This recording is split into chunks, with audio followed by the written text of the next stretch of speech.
कहानी शुरू होती है और हमें एक फैमिली को दिखाया जाता है जो कि एक बीच पर आई होती है। और उस फैमिली में टोटल 4 लोग होते हैं, हस्बैंड वाइफ, उनकी बड़ी बेटी और उनका एक छोटा बेटा। और उनके छोटे बेटे का नाम ओली था। ओली की सिस्टर अपने फादर के पास आती है जो कि रात का खाना बना रहे होते हैं। रात को वो लोग खाना खाने के बाद कुछ बातें करते हैं और फिर अपने टेंट में सो जाते हैं। नेक्स्ट डे ओली के पेरेंट्स उसे घुमाने के लिए कहीं पर ले जा रहे होते हैं और वो लोग ओली की सिस्टर को भी साथ आने के लिए बोलते हैं। और जिस पर ओली की सिस्टर कहती है कि मैं नहीं जा रही हूँ, मैं यहीं पर रुकूंगी। फिर जैसे ही वो लोग वहाँ से जाने लगते हैं तो उनकी बेटी उन्हें रोक लेती है उनकी एक पिक्चर क्लिक करने के लिए। फिर वो दोनों हस्बैंड वाइफ ओली को लेकर के वहाँ से चले जाते हैं और उनके जाने के बाद उनकी बेटी बिल्कुल अकेली थी वहाँ पर। और तभी उसे लड़की को वहाँ पर किसी के प्रेजेंस का एहसास होता है और वो अपने आसपास देखती है। अब अकेला होने की वजह से उसे डर भी लगता है और इसीलिए वो जाकर के अपनी गाड़ी में बैठ जाती है। और थोड़ी देर बीत जाने के बाद उन लोगों की गाड़ी के पीछे एक और गाड़ी आकर रुकती है और उस गाड़ी में से एक आदमी निकलता है जिसका नाम जर्मन होता है। जर्मन के साथ एक और आदमी होता है और वो भी गाड़ी से बाहर आता है और इस आदमी का नाम जॉन होता है। ओली की सिस्टर अपनी गाड़ी में सो रही होती है और ये दोनों आदमी उसको देख लेते हैं। जर्मन जॉन से कहता है कि चलो इसे उठाकर हम अपने साथ ले जाते हैं। और जिस पर जॉन कहता है कि तुमने पिछली बार भी ऐसा ही किया था और फिर तुम्हें जेल जाना पड़ा था। जर्मन कहता है कि उस गलती पर मुझे शर्मिंदगी है और मैंने बहुत कुछ सीख भी लिया था और उससे। लेकिन जर्मन कहता है कि मैं तो फिर भी उस लड़की को उठाकर ले जाऊंगा। और इस बार जॉन उसकी बात पर एग्री हो जाता है और ये लोग उनके टेंट की तरफ बढ़ते हैं और ये चेक करने के लिए कि इस लड़की के साथ में और कौन कौन है। गाड़ी में ओली की सिस्टर जाग जाती है और वो जॉन को गाड़ी के बाहर खड़ा हुआ देखती है और गुस्से में उससे कहती है कि मेरी गाड़ी से पीछे हटो। और ये सुनकर जॉन थोड़ा सा पीछे हट जाता है लेकिन वो एक बार फिर आगे बढ़ता है और ये देखकर ओली की सिस्टर गाड़ी का हॉर्न बजा देती है। और इस हॉर्न की आवाज़ जर्मन भी सुन लेता है और उसके पेरेंट्स भी सुन लेते हैं। जर्मन को पता चल जाता है कि वो लड़की जाग चुकी है और इसीलिए वो उस लड़की की गाड़ी की तरफ बढ़ता है। ओली का फादर अपनी बेटी को चेक करने के लिए जाता है। जर्मन अपनी गाड़ी से गन निकाल लेता है और वो ओली की सिस्टर की गन पॉइंट पर करके उसे गाड़ी से बाहर आने को बोलता है। तब ओली की सिस्टर डरते डरते बाहर आ जाती है। तभी वहां पर उसके फादर भी उसे बचाने के लिए आ जाते हैं जिसे वो मारकर बेहोश कर देता है। ओली की मदर उसे टेंट में छोड़कर उन लोगों की तरफ बढ़ती है। ओली की मदर आते ही जॉन पर अटैक कर देती है और ये देखकर उनकी बेटी मौके का फायदा उठाकर जान बचाकर वहां से भाग जाती है। लेकिन जर्मन ओली की मदर पर गन रखकर उसे रोक लेता है और कहता है कि अगर तुम भाग गई तो तुम्हारी माँ मारी जाएगी। और ये सुनकर ओली की सिस्टर रुक जाती है। फिर वो दोनों उन तीनों के हाथ और मुंह बांध देते हैं और इसके बाद वो दोनों उस फैमिली को जंगल में कहीं पर लेकर जा रहे होते हैं। जॉन एक जगह पर बैठकर ओली की सिस्टर का मोबाइल चेक कर रहा होता है और जॉन उस पूरी फैमिली की पिक्चर देख लेता है और वो पिक्चर में ओली को भी देख लेता है जिससे उसे ये पता चल जाता है कि फैमिली में एक छोटा बच्चा भी है जो कि मिसिंग है, वहां पर है नहीं। इसीलिए जॉन वो पिक जर्मन को भी दिखाता है और फिर वो ओली की मदर से पूछता है कि आखिर ये छोटा बच्चा कहाँ पर है। लेकिन ओली की मदर उन्हें कुछ भी नहीं बताती। फिर वो लोग पूरी फैमिली को टॉर्चर करने लगते हैं और उन्हें अलग अलग ट्री से बांध दिया जाता है। जर्मन ओली के फादर के सर पर एक बियर कैन रखता है जिस पर जॉन अपना निशाना लगाने लगता है। ओली का फादर डरते हुए कांप रहा होता है जिससे वो बियर कैन नीचे गिर जाती है। जर्मन एक बार फिर से वो कैन रख देता है और जॉन एक बार फिर से निशाना लगाने लगता है। ओली का फादर एक बार फिर से डरते हुए कांप रहा था जिससे वो कैन एक बार फिर से गिर जाती है। लेकिन इस बार गुस्से में आकर जॉन उसके सर पर ही शूट कर देता है और फिर ऐसा ही वो ओली की मदर के साथ भी करते हैं।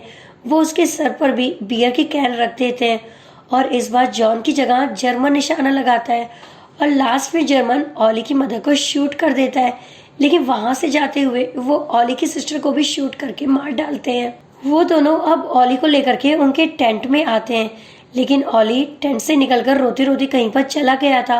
और फिर 3 दिन के बाद एक और कपल उसी बीच पर आते हैं और वो देखते हैं कि ये जगह काफ़ी खूबसूरत है और इसीलिए वो काफ़ी खुश होते हैं। और वो लोग ओली के टेंट में कुछ दूरी पर ही खड़े हुए होते हैं और थोड़ी ही देर बाद वो अपना टेंट भी वहाँ पर लगा लेते हैं। असल में इन दोनों की नई नई शादी हुई थी और इसीलिए अपना टाइम स्पेंड करने के लिए वो यहाँ पर आए हुए थे।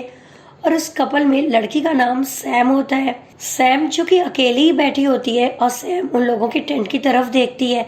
सैम देखती है कि वहाँ पर भी एक फैमिली है जो थोड़ी देर तक वहाँ पर आ जाएगी, लेकिन उसे क्या पता था कि वो पूरी फैमिली तो मारी जा चुकी है। अब सैम का हस्बैंड आग जलाने के लिए लकड़ियाँ जमा कर रहा होता है और इसी बीच उसे वहाँ पर एक छोटी सी बच्चे की कैप मिलती है। और जैसे ही रात होती है, सैम और उसका हस्बैंड आग जला लेते हैं और बातें करने लगते हैं।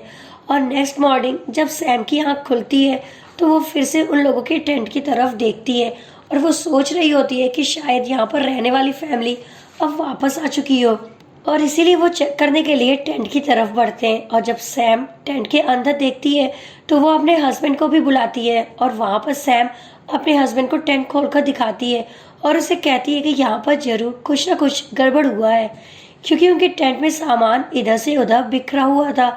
और वो डिसाइड करते हैं कि वो इस बारे में पुलिस को इन्फॉर्म करेंगे, लेकिन उनकी गाड़ी का एक टायर पंचर हो गया था। तब सैम का हस्बैंड गाड़ी का टायर चेंज करने लगता है, लेकिन तभी उसे सैम के चिल्लाने की आवाज़ें आती हैं और इसीलिए वो सैम की तरफ भागता है। सैम अपने हस्बैंड को ज़मीन पर पड़ा हुआ ऑली दिखाती है और ऑली की उन लोगों ने काफ़ी बुरी हालत कर दी होती है। सैम का हस्बैंड चेक करता है तो उसे पता चलता है कि ऑली जिंदा है। तो वो लोग ऑली को उठा लेते हैं और वहाँ से जाने लगते हैं। और फिर वो दोनों डिसाइड करते हैं कि वो इस बच्चे के पेरेंट्स को भी ढूंढेंगे। और वो लोग बस वहाँ से जाने ही वाले रहते हैं कि वहाँ पर जॉन आ जाता है। तब वो लोग जॉन को भी ऑली को दिखाते हैं, क्योंकि उन्होंने ऑली को गाड़ी में रखा हुआ था। और वो दोनों जॉन से हेल्प मांगते हैं ताकि ऑली को जल्द से जल्द हॉस्पिटल लेकर के जाया जा सके। जॉन कहता है कि तुम्हें फिक्र करने की कोई भी ज़रूरत नहीं है, क्योंकि इसके पेरेंट्स यहीं पर होंगे, आसपास होंगे, और क्या पता वो किसी मुश्किल में फंसे हो, और हम जितनी जल्दी हो सके उन्हें ढूंढ लेंगे। अब सैम का हस्बैंड जॉन को कहता है कि अगर इसके पेरेंट्स मुश्किल में होंगे तो हमें उनकी हेल्प करनी चाहिए। फिर जॉन अपनी गाड़ी से गन ले लेता है और जॉन और सैम का हस्बैंड उस बच्चे के पेरेंट्स को ढूंढने के लिए वहाँ से निकल पड़ते हैं। अब क्योंकि ऑली का ख्याल रखना ज़्यादा ज़रूरी था, इसीलिए वहाँ पर सैम अकेले ही रुक जाती है। और इसके बाद सैम जाकर गाड़ी में बैठ जाती है, जहाँ पर सैम को एक नाइफ मिलती है। सैम देखती है कि वो छोटा बच्चा गाड़ी में बिल्कुल आराम से सो रहा होता है और हम देखते हैं कि जॉन सैम के हस्बैंड को उसी जगह पर लेकर के आया होता है जहाँ पर उन दोनों ने उस फैमिली को टॉर्चर किया था और उन्हें मारा हुआ होता है। लेकिन जॉन देखता है कि वहाँ पर ऑली की मदर की डेड बॉडी है ही नहीं, और इस बात से वो काफ़ी हैरान हो जाता है, क्योंकि वो जानता है कि ऑली की मदर अगर यहाँ पर नहीं है तो इसका मतलब ये कि वो जिंदा है। सैम का हस्बैंड जॉन को जल्दी से वहाँ से चलने के लिए बोलता है ताकि इस बारे में पुलिस को इन्फॉर्म किया जा सके, और जिस पर जॉन कहता है कि ऑली की मदर जिंदा है, हमें उसे ढूंढना चाहिए। और फिर वो दोनों ऑली की मदर को ढूंढने लगते हैं और बहुत ही जल्द ऑली की मदर मिल भी जाती है। सैम का हस्बैंड ऑली की मदर की ऐसी हालत देखकर उसके पास जाता है, जिसकी अभी थोड़ी बहुत सांसें बाकी थी, लेकिन तभी जॉन ऑली की मदर को शूट करके मार डालता है। और ये देख करके सैम का हस्बैंड बहुत ही बुरी तरह से डर जाता है। और ये देखकर जॉन कहता है कि क्या तुम तो डर गए? मैं तो तुम्हें समझ रहा था कि बहुत बहादुर हो, लेकिन तुम फिर भी डर रहे हो। और फिर सैम का हस्बैंड उसे डरते हुए पूछता है कि क्या तुम मुझे भी शूट करके मार डालोगे?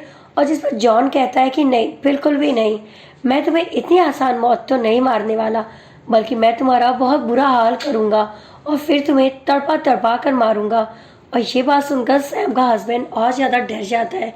और फिर जॉन उसके पास आता है और उसे कहता है कि जल्दी उठो, चलो यहाँ से। और फिर सैम का हस्बैंड जॉन से छुपकर वहाँ से भाग जाता है और तब जॉन भी उसके पीछे पीछे भागता है। और दूसरी तरफ जर्मन सैम के पास आ जाता है और सैम जर्मन को सारी बातें बताती है। और ये सारी बातें सुनकर जर्मन अपनी गाड़ी से गन निकाल लेता है। और जब सैम उसके हाथ में गन देखती है तो वो डर जाती है और जल्दी से जाकर अपनी गाड़ी में बैठ जाती है, जहाँ पर जर्मन आकर सैम को गाड़ी से बाहर आने के लिए बोलता है।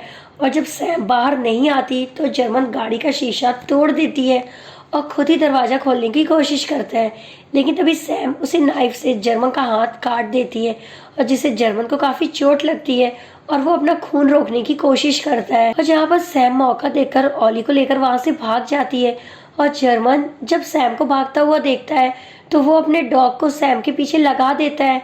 सैम का हस्बैंड भागते भागते एक जगह पर आकर छुप जाता है और जॉन भी वहीं आसपास ही उसे ढूंढ रहा होता है। और तभी अचानक से जॉन का कोई भागता हुआ दिखाई देता है और वो जल्दी से उसी तरफ शूट कर देता है। और अब जॉन उसी तरफ बढ़ता है जिधर कोई भाग रहा होता है और जहां पर उसने गोली चलाई थी। जॉन वहां पर आकर देखता है कि जिस पर उसने गोली चलाई थी वो कोई और नहीं बल्कि जर्मन था, जो गोली लगने की वजह से दर्द से चिल्ला रहा होता है। गोली मारने पर जॉन जर्मन से माफी मांग रहा होता है कि तभी उसे ऑली के रोने की आवाज सुनाई देती है। और फिर जॉन सैम को देख लेता है और वो धीरे धीरे उसकी तरफ आकर उसे पकड़ लेता है।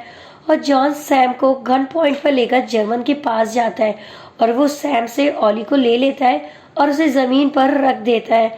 और फिर जॉन जर्मन को शूट करके उसे भी मार डालता है, क्योंकि गोली लगने की वजह से जर्मन बहुत ही ज्यादा तकलीफ में था और जॉन उसे इस तकलीफ में नहीं देख सकता था। और फिर जॉन सैम को गाड़ी में बिठाकर वहां से जाने लगता है, लेकिन सैम जोर से गाड़ी का स्टीयरिंग हिला देती है और जिससे गाड़ी का बैलेंस खराब हो जाता है और वो एक ट्री से जाकर के टकराती है। तो दूसरी तरफ वहां पर सैम का हस्बैंड पुलिस को लेकर के आ चुका था और पुलिस अब जॉन की गाड़ी की तरफ बढ़ रही होती है, लेकिन जॉन दूर से ही उन पर गोलियां चलाने लगता है। और तब सैम का हस्बैंड ये देखकर जल्दी से गाड़ी स्टार्ट करने लगता है, लेकिन जॉन उसके हाथ पर गोली मारता है। और फिर जॉन पुलिस की गाड़ी में उन दोनों हस्बैंड वाइफ यानी कि सैम और उसके हस्बैंड को प्रिजनर बना लेता है और वो गाड़ी सैम चला रही होती है और उन लोगों के पीछे जॉन बैठा हुआ था गन लेकर। जॉन अब वहां से भागना चाहता था, लेकिन सैम जो कि बहुत तेज स्पीड में गाड़ी चलाकर उसे पलटने की कोशिश करती है, जिससे गाड़ी पलटने के बाद फिर से सीधी हो जाती है और इस वजह से वो तीनों इंजर्ड हो जाते हैं। और इन लोगों में से सबसे पहले गाड़ी से बाहर आता है जॉन। जॉन काफी इंजर्ड हो गया था और इसके बाद सैम गाड़ी से बाहर आती है और वो एक पत्थर से जॉन के सर को पूरी तरह से कुचल देती है। और इसके बाद सैम को एक हॉस्पिटल में आंखें खोलते हुए दिखाया जाता है और फिर वो वहां से उठकर सैम अपने हस्बैंड के पास जाती है, क्योंकि उसका हस्बैंड भी उसी हॉस्पिटल में था जो कि बच गया था, लेकिन वो काफी इंजर्ड था। अब सैम ऑली के बारे में सोचती है और ऑली भी अब बच गया होता है और उसे जर्मन के डॉग ने बचाया था। सैम सोचती है कि वो इस बच्चे को अब अडॉप्ट कर लेगी। और इसी के साथ ये मूवी यहीं पर खत्म हो जाती है। अपना कीमती समय देने के लिए धन्यवाद।